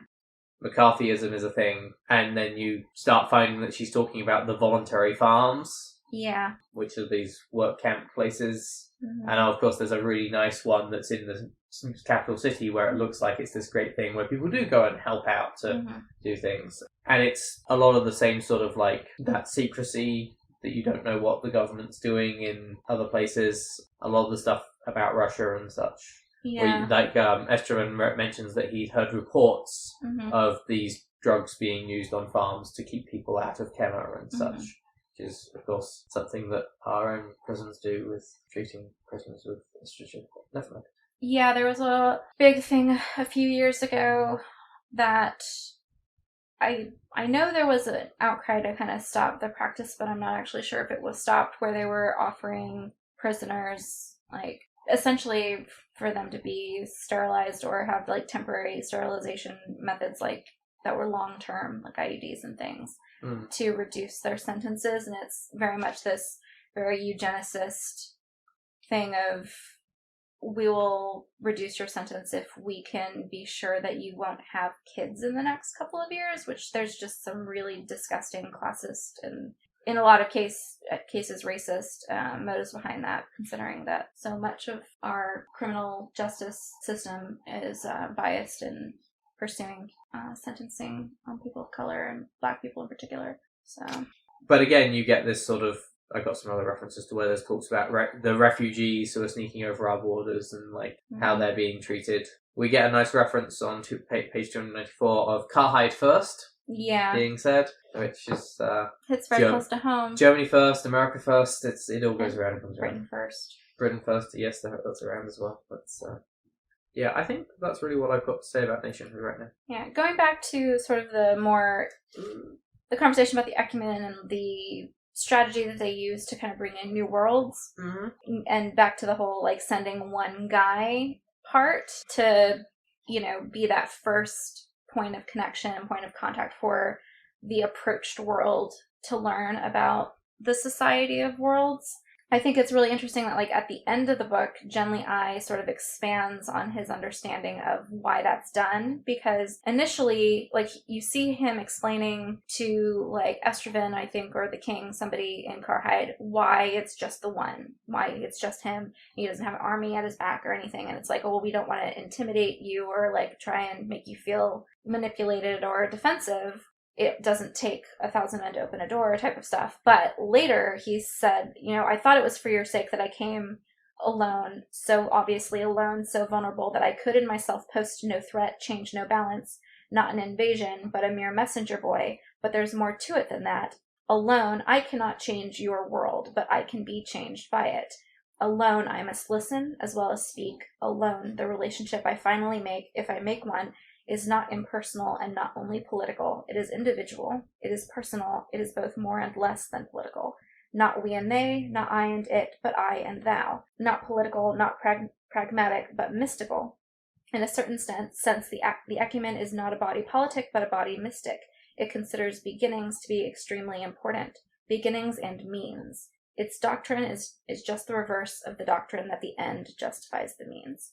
So I thought that was really powerful, particularly the part about being changed by the new environment and being in a situation where you have to be humble. Going back to the conversation we had about cultural humility with Nightmare Before Christmas, you have to acknowledge that you don't know these people and they don't know you, and you need to listen to them and what they need and how they see things so that you can be an effective envoy from this other community. Yeah. Like, you can't be there imposing your views, imposing your ideas.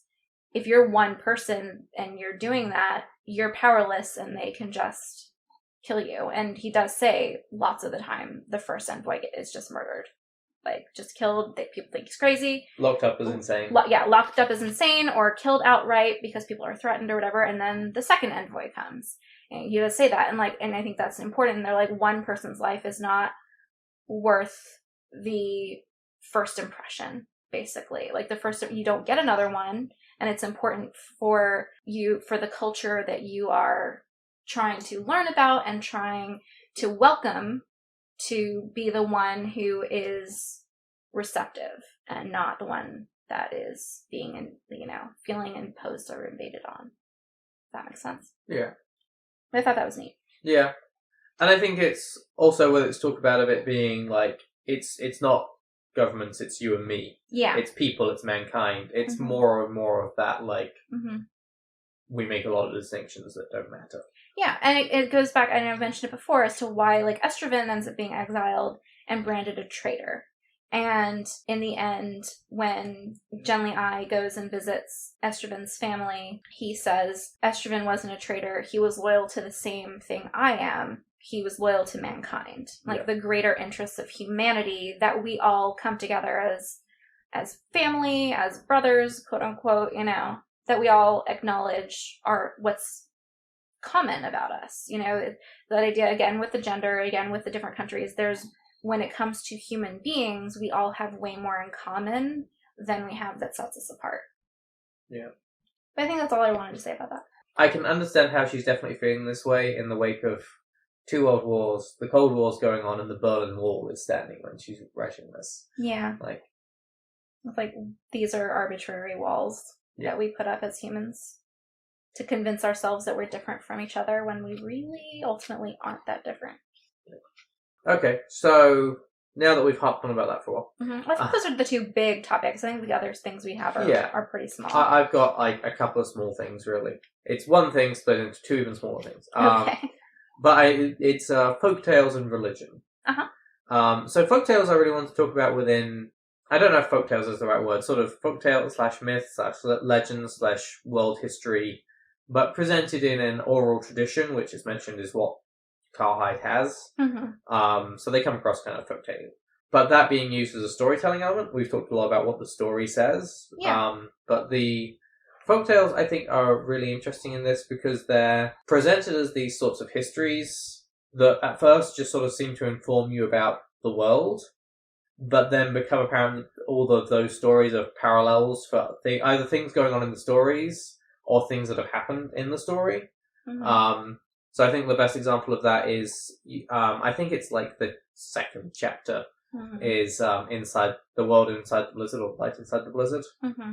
And it's the story of 2 brothers that vow chema to each other, because in this world, incest is legal as long as you don't have a child and then continue, and as long as it's the same age. If you have a child, 1 child's okay. Right, but you can't do anything more. At that point, you have to break chema. Yeah. Vowing chema is effectively marriage, but has no legal standing. It's more of like a vow of, fidelity. Yeah. But it's a story of 2 brothers that do that and then continue on past the point when it's no longer legal, and get sort of cast out because of it. And one of them kills himself, and the other one feels betrayed by that and flees into the mountains and the snow, and everyone sort of assumes that they've died. And when they're up there, they get to this sort of area inside the blizzard where they have a conversation with their dead chemering partner, and is like, effectively, you left me, what the fuck? And then comes back down, assumes a new name, and lives in a separate place, and sort of goes on from there. And everyone's like, well, they must be dead because they went up on the ice for 9 days or something. So. And that's an interesting story that tells you a lot about the culture, whether it being incest or how suicide is viewed. Because, and exile. And exile. Because suicide is viewed as pretty much the worst thing you can do in this society. As it's I think they say it's an abdication of opportunity and forgiveness, or the opportunity for forgiveness. But then you can put together, while that story is supposed to have taken place 200 years before the report is given by Genly I, it's clearly what is meant to have happened to Estevan. You can just put together the way that Estevan talks about his dead brother and stuff, and the fact that he refers to himself as Estevan the traitor. And there's all this notion of betrayal, and that sort of story that seems to just tell you about the world is actually also functions to explain to you what has happened in this character's past without ever having to have Estevan go, well, Mr. I, this is my sordid past that I wouldn't ever tell anyone about, that I've lived in exile over for 20 years. Yeah. So I think that's a really nice storytelling device for that aspect. There's a couple of others. The other part that's interesting there is, and this sort of leads a little bit into religion, I think, so I won't say too much in case you want to add something here, but that there's sort of the facts behind the legends when they're talking about going up on the ice at the end, and the fact that effectively most of the hemisphere is ice that reflects the sun, so there's a big calm up there, you don't really get storms. So you fight your way through a storm and you get to this peaceful place, and it's the same calm inside the blizzard that turns up in that legend earlier. And it's references like, oh, well, that's where that legend comes from, sort of notion. Yeah. I mean, I do think it's an interesting storytelling device. It's a clever way of telling you a lot about the culture and giving you the tools to infer more about people's backstories than could be elegantly included in the story otherwise. You know, it would, as you say, be really out of character for Estrabon to disclose his history with his brother and stuff. And it's confirmed, you can kind of read between the lines, and it's confirmed at the end when Genlei meets Estrabon's child. Yeah. And, you know, his father, Estrabon's father, says this was my son's child, like this child of both his sons. So you do know that that's what happened, but it would have been weird and like there's not really another good way to do that. So I do think it was an effective storytelling device. Yeah. There's a similar thing with sort of like just sort of looking at some of the larger themes. I think is really what it's there for, is the two people from different cultures coming together in one of the legends, where it's the person from Estra and the person from Stock. Yeah, the feuding, like it's sort of a Romeo and Juliet story. Yeah. Yeah. And one of them dies, but then the other one gives birth to a child later, and then that child ends up ruling and ending the feud. Yeah. It is sort of like Romeo and Juliet, but somewhat nicer, because they don't both die. One of them has a baby. And, as you say, the baby ends up ending the feud, and is called Estrabon the traitor, because he ended the feud, and so his people are, like, mad that he ended the feud. Yeah. Because it's like, you know... You embraced our enemies. Yeah, you embraced our enemies, and that, like, kind of puts us in a, I guess, like, a lower spot or whatever. It's like, you know, you lost face because you basically, I guess... flinched first sort of thing, but it's like whatever, this isn't worth it. Yeah. So. And we should clarify, I think, with the Estra stuff, like the naming in there. Estravan's name is not Estravan. That clearly means it's like a family name or whatever. Well, I think Estravan is just Lord of Estra. Yeah. Because he's half Therum. Yeah. Irvan. It's like Hearth. Irem. Yeah, half Therum, Irem, Estravan, I think, which means. Yeah. I think half Therum of Estra. Yeah. Well, Estravan is his land name, he said. Right. So, like, everyone has the name that's basically who you are in your community. So for him, that's Lord of Esther, so it's Estravan. But for other people, it would presumably be, like, Esther something else that denoted, I guess, their role in that community. And it's I guess, like, your last name, sort of. Like... Yeah. You know, it's if I were to introduce myself and only interact with people as Ms. Green, and, like, you'd know that, oh, well, that's clearly someone from the Green family. There are theoretically lots of Ms. Greens, like, but his, like, it's like your first name is, like, a private thing that's only used with friends and, like, people who know you well. Like a nickname. Yeah, it's just an interesting, like, cultural naming convention. So. Anything you want to say about folktales or religion? Not particularly. I did think it was kind of neat. In a couple places they talk about the myths, and Genlei says, oh, that myth is, you know, sounds like it's evolved from our, like, cosmological understandings of the universe. Yeah. Like, this myth explains certain scientific and cosmological principles that the founders of the humans on this planet, the first people who were settled here from the Hain, whatever, would have known this stuff, and it's kind of been passed on through these myths and legends, and that's interesting because people pick apart myths like that. You know? Yeah, and that it's interesting, that view of sort of religion and science meeting together, because there's also, like, Estravan has, like, sort of a tips his hand having sort of an odd view of religion, because he mentions that if he was to rewrite the Yomish canon, then he, like, I think he's talking about being up on the ice, and he's saying that, like, if he was to rewrite the Yomish canon, then he would send those guilty of theft here, which is a somewhat irreverent comment, because he's not Yomesh. There are two major religions that we're exposed to over the course of the book. There's the Handorada, which have a sort of a Zen outlook and are very much about how meaningless a lot of things are, and how, you know, how useless it is to know the answer to the wrong question, and, you know, searching nothing for answers, and, you know, just sort of trying to peel back the experience of the world, I guess. And then the Yomesh, who are like all focused on experiencing everything at once, or like knowledge of everything at once, is like the thing that their prophet was able to do. And so their writings talk about all these different worlds that people who commit different sins are consigned to. And there's the thief's hell, which is like a barren, hot desert, you know. So, yeah. There's another interesting, like, sort of parallel to it where in fairly early on in the book, they're talking about God and religion, and they're saying that if there was proof either way of whether God existed, then there would be no religion. Yeah. Like, it wouldn't be a matter of faith or belief, like, it would just be a weird fact. Yeah. And then, like, there's an odd parallel with it where they're talking about the ship, and there's this sort of question of, is it really there, and what does it mean? It's like, well, bring down the ship and we'll know you're not crazy. But if we tell people you're going to bring down the ship and then you don't bring it down, then we look crazy. And really, Generally I is asking them to have some faith, and this will happen. And trust him. Yeah. And they're like, no, give us proof. So there's that interesting aspect there. Yeah. I'm not really sure what it says about Le Guin's view on religion, but okay, so I think that takes us to my page of miscellaneous commentary. Well, I had a couple of other brief topics. Okay.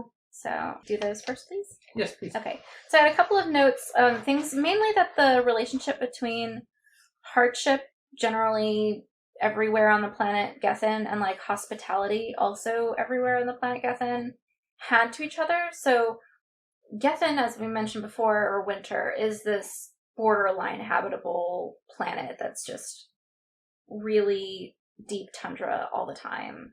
Like taiga in some areas, but like really, really cold always. And like the people have evolved to have like subcutaneous fat layers like seals and things to be able to cope with the conditions. And they also seem pretty universally to have these deeply ingrained ideas of hospitality. There's like the strict rule is you have to offer hospitality to a stranger for at least 3 days. Most people will happily host you and take care of you for longer than that. And so you can get from one place to another and like survive okay just going from new place to new place if you need to. And one of the things that really reminded me of is, one, this like the Jewish principle of loving the stranger, like the Jewish value of loving the stranger, because for about a year I was interning with a Jewish organization as part of my MSW program, and this came up a few times with particular holidays, especially like there are traditions around always having, like being ready to welcome the stranger, and it's a central idea that you are supposed to do. And then also from my experience growing up in Southern California and being aware that in some parts of like more desert areas in like Arizona and things, there are laws surrounding water that kind of reflect this idea that you have to provide water to someone if they ask for it. And these kinds of ideas, I think, go back to this relationship of having these ideas of hospitality and what you owe to another human being when you are in a community or an environment that is very harsh and has a lot of hardships just inherent in its survival. So I thought that was really beautiful and also really interesting, and I think cuts right through again to that, I think, really the huge theme of recognizing the humanity in each other and honoring that with our actions and what we owe to one another. Did you have any comments? Does that spark any thoughts in you? I think that's just a good point. I think that you developed that much more than I possibly could. Okay. And the other thing I thought that was neat and stood out was the discussion of time a couple of times. Yeah. So on Gethin, time is measured always in relation to the present. So each new year is year one. And all previous history is referred to by like counting backwards, like however many years ago, or in the reign of this king, the third year of that king or whatever. So it's all time-stamped in relation to other events or backwards from the present. Yeah. And it's discussed that because it's always year one, there's more focus on the present and people are less rushed and like are really just more aware of what's going on, attend more to the present, which I thought was interesting. Well, I thought the really nice example for that was when he's trying to get out of Carhide and he's on in a convoy of vehicles and they all go about 25 miles an hour, and it's because just no one's in that much of a rush. And he's like, the question, why don't these go faster, is as logical to them as it would be to us, someone on Earth. Why is your car going so fast? Like, why doesn't it go slower? It's like, because I need to go fast. I don't need to. This is fine. Yeah. Like, it definitely seems to affect people's perspective.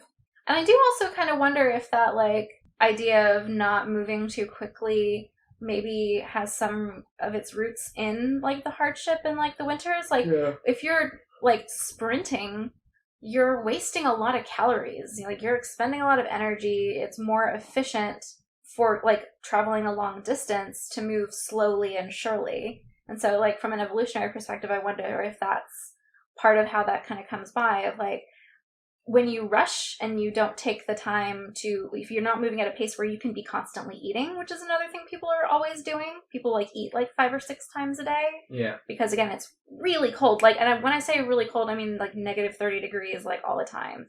I think, like, warm is, like, freezing, you know, for them. So if you're running, you can't be stuffing your face. You know, you're burning a lot of calories. You're not putting them back in. Challenge accepted. If you're plodding sort of at a measured pace, you can also be grabbing handfuls of calorie-rich foods and also be carrying children or whatever you need to be doing for the survival on the trip. So I wonder if that's kind of mixed in that too. But it does seem to be a global perspective linked to, like, time. Like, there is no rush. Yeah, I do want to talk about it. It's interesting / depressing because, again, this was written in 1969, and there's references in here. Le Guin talks about the price that was paid on terror for industrialization, and that being sort of a conscious thought. And at the same time, she's also, well, at a different point in the book, she talks about when they're up on the ice and there's these volcanoes erupting, and she's sort of talking about how the ice is moving and how there are areas that aren't covered or are covered by ice now, and talking about climate change and CO2 caught in the atmosphere. And there's this very much awareness of the greenhouse effect and climate change. And it's a little bit sad to go 50 years later that we're still apparently debating this. Yeah. I don't know what. Yeah. That was just a small note. Yeah. While we're talking about small notes, I had a couple of quotes I pulled out. Well, one was we haven't talked about it much, but there are, like, some interesting psychic powers in the book. Yeah. So Genly I knows how to mind speak, which is essentially telepathic communication, but he can really only do it with other people who know how to do it. And so it's not really very useful for him on Gethin. But it's a thing that he can do, and he says it's something humans learned from a particular group of humans on another planet. And on this planet, on Gethin, they have people, particularly, like, mystics in the Handarada religion, who can do a thing called foretelling, which is answering a question true, like telling, you know, like, a question about the future. And there's a great quote from one of the Handarada that's, "We perfected and practiced foretelling to exhibit the perfect uselessness of knowing the answer to the wrong question." Because, again, they have this very Zen perspective, and it's incredibly dangerous for them to do this practice. Like, they end up, like, fasting for long periods, and it's apparently pretty mentally trying for them. And, like, sometimes they die in the pursuit of these answers. So it's, I think, really an interesting commentary on, like, what do you actually need to know? And what is actually the value of any foreknowledge of anything? Like, how much good does it do you? And going back to what you were talking about with myths, one of the segments is a myth of a man who asks when he's going to die and is told the day of the week or the day of the month. And it's basically, it's like the Ides of March type of thing, where he's basically told, like, oh, you'll die on, like, the 19th or something. He's like, but of what month? Of what year? Like, and just goes completely crazy and ruins his life and ends up costing him the life of his partner, because he asked the wrong question. So I just thought that was interesting. Do you have any comments on that quote? Or that whole phenomenon? That whole image, there's a lot of interesting imagery there, but I don't think I have anything useful to say about it. It's like, it's kind of cool. Yeah. I did want to mention with the Mindspeak stuff, I thought it was entertaining. There's just like a little footnote. Oh, yeah. When he's explaining how Mindspeak works and that you can't lie, that like when it was originally discovered, like businessmen pushed against it being allowed for forever because they were like, it's just like, we need to be able to lie. Yeah. Can't have truth serum on hand. With her sort of advocating change and like how to get change sort of thing, I thought that was an interesting point when she's talking about all roads lead to missionary, which is a location. It's that all roads lead to Rome thing. Yeah. And it's the quote is, they say here, all roads lead to missionary. To be sure, if you turn your back on missionary and walk away from it, you are still on the missionary road. To oppose vulgarity is inevitably to be vulgar. You must go somewhere else. You must have another goal. Then you walk a different road. And it's just that sort of, if you want to try and change something, you have to do something completely different. You can't be working in those same channels. The master's tools can't disassemble the master's house. That might be the wrong quote, but I don't know that quote. Oh, it's essentially like you can't change the system from within. Yeah. Yeah, like I'll look up the specific quote. Editing this is not going to be fun, I'm sorry. I know. But on the bright side, I think that there is like an hour that you can cut out of it. Mostly just of us looking up quotes. It's a book by Audre Lorde. The Master's Tools Will Never Dismantle the Master's House. Okay, that makes sense. She's a Black lesbian mother warrior poet. Essays on the power of women, poetry, and anger. But yeah, I feel like this sort of miscellaneous commentary thing might be replacing the fun facts for me. I think the last thing I wanted to say on just random things was I really appreciate sort of the depth of world building in places. I think it's really shown well with the different names for types of snow. Yeah. Like, it's such a crucial thing that like they have like 26 words for different types of snow at different temperatures, which are used. I thought it was like 90 or something. Maybe it was a lot. Like, it was like 90 some odd for snow and like even more for different kinds of ice. And there are points where like they're being used and I's adding like footnotes of being like, this means it's this kind of snow. And equally, like, just when they're talking about the ice, like the goblin ice, it's very personified. It has hands and arms and fingers and tongues. It's talking about the when they get off of it, it's the goblin ice had spewed us out of its mouth. Yeah. Like, it's such a crucial part of their world that that's just how the language forms around it. And has such a visceral impact on them physically. Yeah. Equally, just like sort of some of the descriptions that come up with like Estevan's description of human nature and like the abilities of various people being viewed as alien. It's just very true to creating an entirely different world.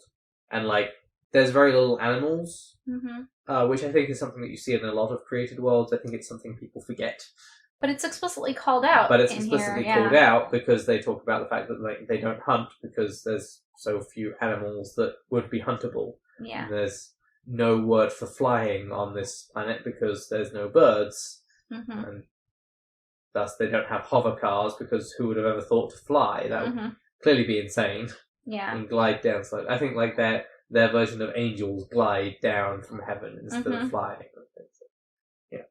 Anyway, that's the end of my list of random thoughts that I would really just think where I'm like, that's cool. Ursula Le Guin's such a good writer. Yes, very much so. And in that same vein, I have just a couple more just random quotes that I liked.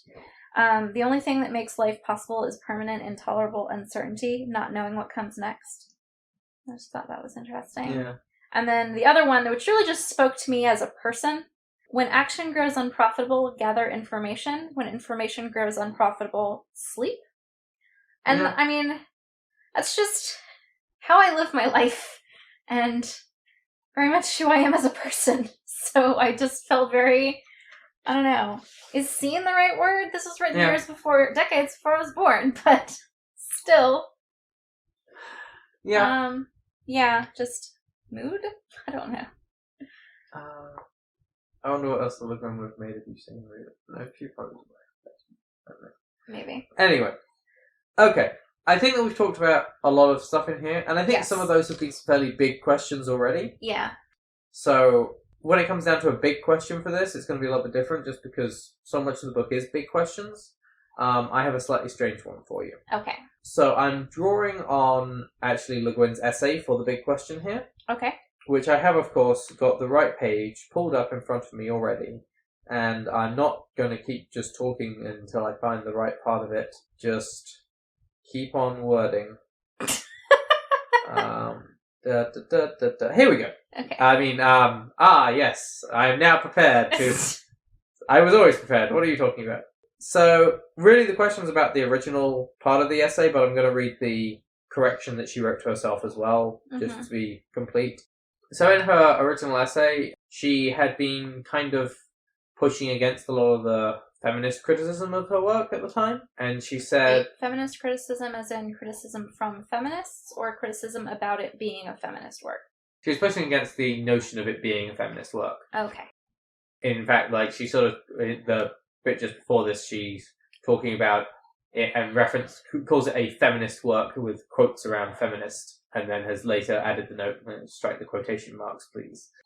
So she said, "The fact is that the real subject of the book is not feminism or sex or gender or anything of the sort. As far as I can see, it is a book about betrayal and fidelity. That is why one of its two dominant sets of symbols is an extended metaphor of winter, of ice, snow, cold, the winter journey." So my questions about that, I'm just going to quickly put in what she said later because I think it's important. So she said that this is overstated. I was feeling defensive and resentful that critics of the book insisted upon talking only about its gender problems, as if it were an essay, not a novel. The fact is that the real subject of the book is... This is bluster. I had opened a can of worms and was trying hard to shut it. The fact is, however, that there are other aspects to the book which are involved with its sex-gender aspects quite inextricably. My big question here is, was 1976 Le Guin right at all about the book being about betrayal and fidelity, and that being a major theme? And if so, what does it say about it, and who is owed fidelity? I mean, she herself says that she was blustering when she's making that, like, sweeping statement. I don't think it's about one thing, but if it is, I think the through line we found isn't betrayal and fidelity, it's the commonality of human experience and what we owe to each other as people. So, no. Well, I think it's interesting because, I mean, she says it's bluster to say that that's what the whole thing is about, sure. Mm-hmm. I mean, I would argue that a large part of the, like, with the, you see, we can disagree, like, you're saying it's about what we owe to each other, but I would say it's about sort of that idea of two things being the same, which with betrayal and fidelity is interesting, but also the phrase "what we owe to each other" is tied up a lot with betrayal and fidelity, because betrayal is not giving someone what they're owed, I would argue. Well, no, betrayal is going back on expectations. Right, so someone expected to be owed that thing. Well, no, it's like if you betray somebody, you've made an agreement, and you don't follow through on the agreement. When I say what we owe to each other, I'm not talking about in that kind of a transactional way. I'm talking about recognizing each other's, like, the dignity and the worth of the person. Yeah. And that as human beings, we should see each other as human beings first and recognize what we have in common first, instead of looking for ways to create arbitrary distinctions that give us an excuse not to see each other as human and not to extend the courtesy and the dignity and the respect that we know we should accord another human being. Okay. Well, I mean, if we talk about some of the occurrences of sort of betrayal or perceived betrayal in the book, I mean, there's quite a few. So sure. I don't know if we can draw any patterns from those. So, I mean, from the beginning, Zhenli Ai feels that Estevan has betrayed him by ceasing to support him with the king. Right, and that seems to be a misunderstanding. You know, Estevan's trying to explain, oh yeah, I kind of had to stop promoting your cause because I realized sort of which way the political winds were blowing. It was not a good time. But he kind of tells Zhenli Ai about this kind of too little too late and is really coy about it for Shifgrithor reasons. So, because Zhenli Ai doesn't have the social tools to understand what Estevan's trying to say, all he hears is, yeah, you know how I've said I've been promoting your cause this whole time? I haven't been doing that lately, and things are about to kind of go bad for us, and you should probably get out of this country. Yeah. And he's just like, well, what the fuck? Like, there's a few people who, like, turn I over to, like, there's the people in Oregon who, like, sort of sell him out. yeah. Which I'm not sure is really a betrayal, because I'm not sure that there was a reliable trust between them. Yeah. That was weird. There's the stuff with Estraven and his sibling, and the sort of, like, legend around that. Mm-hmm. And that sort of, like, betrayal of, like, you left me sort of thing. Yeah. And you get something a little bit similar with Estraven's death at the end with I. And also with Estraven and the Honorata, his former Cammering partner. Because, so, like, if you're constructing Estraven's relationships, he first had the relationship with his brother, and his brother committed suicide, which Estraven views as a betrayal through the culture. But then Estraven vows Cammering to someone else, which is also not something that's done. Like, you can only vow Cammering once, but because he never openly vowed Cammering to his brother, I guess he sort of did. I think that because he went up into the hills and mm-hmm. became an exile, like, it's mm-hmm. sort of not known. Yeah. So anyway, he then ends up vowing Cammering to this other person, and they have several kids. But then that person leaves Estraven to essentially become a monk. Yeah. You know, to become one of the mystics who does, like, the foretelling and stuff among the Honorata, which I guess you can't do while being in a relationship. And so Estraven views that as a betrayal as well. So he's sort of been left twice in these ways that can't be undone. Yeah. And then, as I say, he leaves I in sort of a similar way at the end. It's really unclear. Like, he seems to sort of commit suicide by law enforcement, by border patrol, and Estraven kind of says something indicating that, and because the taboo on suicide is so strong in this community... You mean I said it?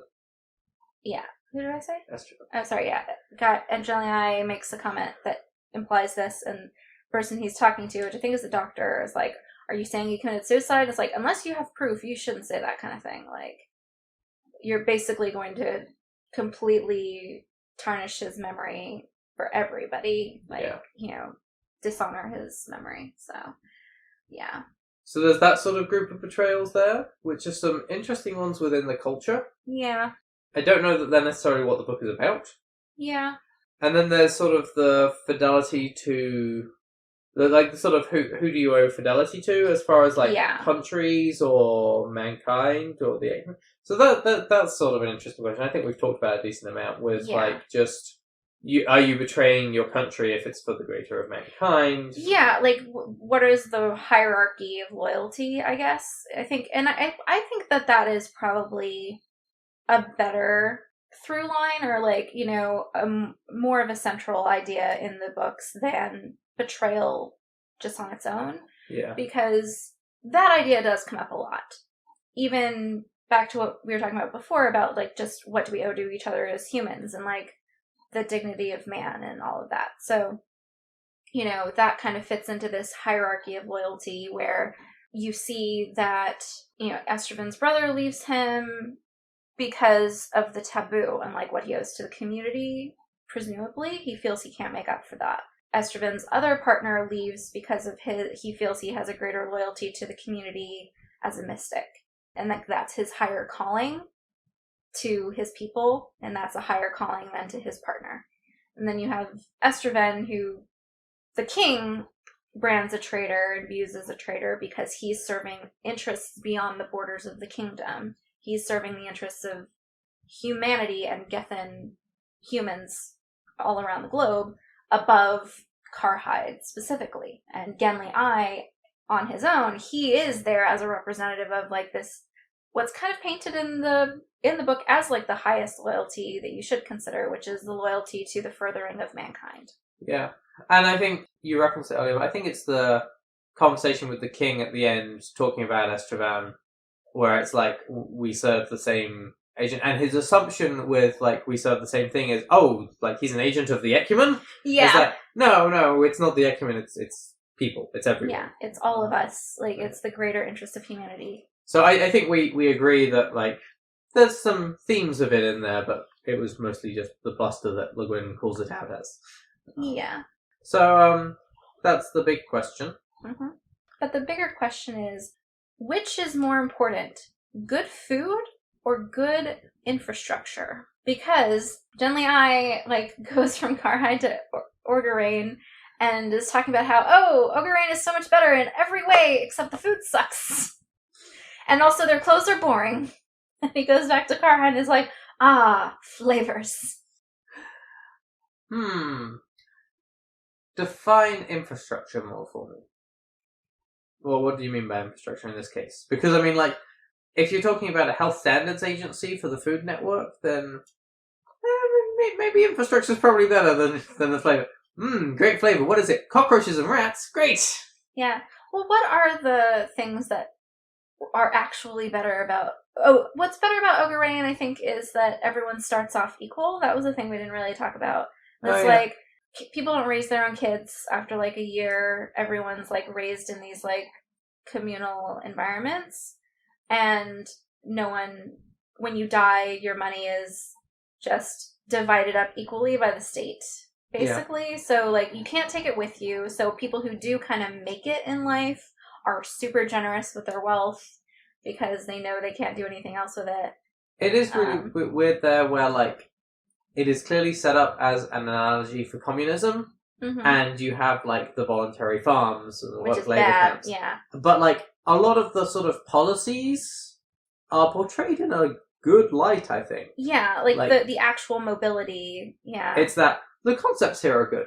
The, like, corruption and, like, the killing people, less so. And the secret police, really that whole thing is bad. Yeah. So, I mean, that's getting more serious than most of our bigger questions. So I guess what I'm asking is, which is more important, an actual opportunity for upward mobility or good food? Like, if you can only have one. Well, right now I only have good burgers. Mm-hmm.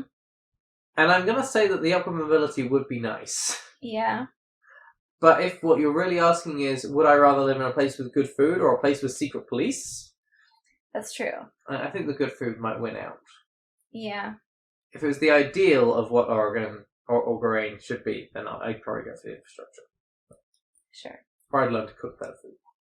What about you? I mean, you make a good point about, like, I don't know, when I had to think about more about, well, what does Orgarain really have to offer to balance out the good food and its actual mobility and the lack of income inequality? Like, there's no inequality there, really. Like, not the way we have it here. They have presumably, I think they have looser codes and, like, the ability, like, more technology with things like the using the hormones to select your which way you go during Kema. They're more socially progressive in a lot of ways. They don't think it's a big deal to postpone Kema or bring it on at a time you want, to go one way or the other, or whatever. Like, they don't really care as much. I mean, to try and be there all the time is weird, but otherwise, whatever.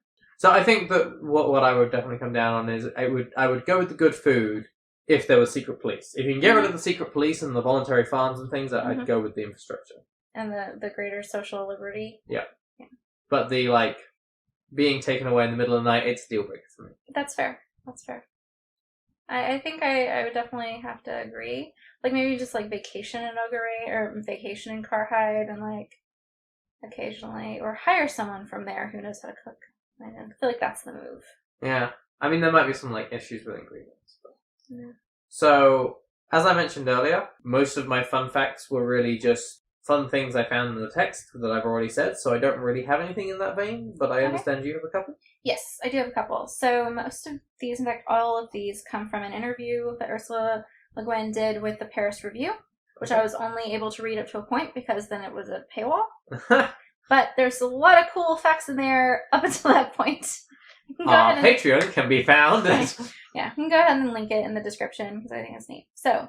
And if there's anything cool after the paywall, let us know. Yeah, no, seriously. Definitely let us know. So one of the things I thought was neat about it is that apparently Ursula Le Guin's father was a prominent anthropologist and her mother was a biographer.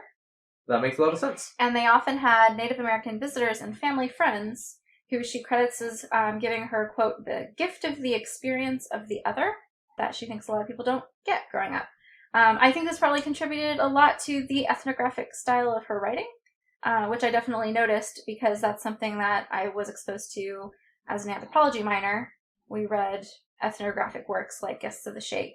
And if you're not familiar with ethnography, it's when an anthropologist goes into a culture and just sort of is immersed in the culture and takes notes as they sort of learn about the experience in a very similar way to Genly I, where they're by themselves, they're trying to not interfere with anything, but just to observe and absorb and, understand. So another fun fact from that interview is that she did a translation/version of the Tao Te Ching. I did actually see that when I was looking up, trying to find the essay. I saw that there was one, and I was like, what? Yeah, so she did this because Taoism helped her to figure out how to look at life and how to lead it as an adolescent. And I definitely see reflections of Taoism in some of the portrayal of like the Hondarada, and like their mystical perspective has a lot in common with Taoism. Because again, I took a lot of fascinating classes as an undergrad and took a lot of religion, including a meditation and mysticism course and sacred texts and things like that. So I definitely recognize some of those influences there. Also, her first publications, while we're talking about writing that she's done that's not novels, her first publications were poetry, and her father helped her send them out and found the subculture of poetry publishing very interesting. So that was kind of neat. And she also notes in that interview that her first novel is unpublished and, quote, may a curse fall upon any academic who digs it out and publishes it, which I thought you'd find particularly interesting, as we have had lots of conversations outside of this podcast about how messed up it is when people dig out the unpublished works of authors who are respected as a shameless exploitative cash grab. Yeah. Or even if it's just not a shameless thing, like, I mean, there's some stuff from, like, Tolkien and stuff that people are working through and doing their notes. There's some stuff from Bram Stoker. It's like their descendants and such. And it's just like, yeah, but you don't know that they wanted that out there, like, and you're not just making a brand new work in their world, which would be one thing. Yeah. But you're putting their name on it. And I'm very, very aware that I have stuff on my laptop that I wrote 12 years ago. And if it ever sees the light of day, then I will be very unhappy. It is still on my computer for me. Yeah. Yeah. I just hope that something on my computer one day does see the light of day, but never mind. But with your consent and full cooperation and participation. Yes, I thought those were all very interesting things that jumped out at me from the part of that interview I was able to read. Cool. I realised that I didn't mention the essay that I've been drawing on, the Is Gender Necessary Redux. If you're interested in reading that, it does not seem to be available online, but there is included in a book of essays by her called Dancing at the Edge of the World, Thoughts on Words, Women, Places. You can apparently also find it on Kindle. I'm not sure what we have that allowed me to download it for free, but I pressed download sample and it gave me the whole book. So if you're interested, you could try that. And I will probably post a couple of the quotes from it on our social media page. Okay. You should probably put a link to the book in the description. Yes, we'll do that as well. Okay. Did we have anything else to add, say, do? No? Is this the point where we do late thoughts from previous episodes? Feedback? No feedback. Please give us feedback. Follow up? No. Late thoughts, yeah. Did you have any late thoughts from previous episodes? No. Okay, well, awesome. Okay. Next week we will be entering full seasonal phase, and you can listen to two pagans discuss Dickens' A Christmas Carol and The Muppet Christmas Carol. So we have that to look forward to. And then on December 25th, we'll be putting out an episode on How the Grinch Stole Christmas. And then our next episode will probably be on New Year's Day, but we haven't decided what it's going to be yet. So stay tuned for news on that. You can find us on Facebook and Instagram at Unramblings, and you can find us on Twitter at UnramblingsPod. And you can email us any thoughts, questions, musings, short stories, poetry at unramblingspodcast@gmail.com. We would love to hear feedback. We know that there are people out there listening, but we are only hearing back from a few of them. People telling us what we're doing wrong, or maybe even what we're doing right, would be cool. And if you're listening on a platform that allows it, please do try and rate and review us, because it helps other people find the show. Tell all your friends about it. And with that, I'll stop the shameless plugging and we'll call it a day. Yep. Thanks for listening to Unramblings. We'll see you next week. We won't see them. What are you talking about? That's not how this works.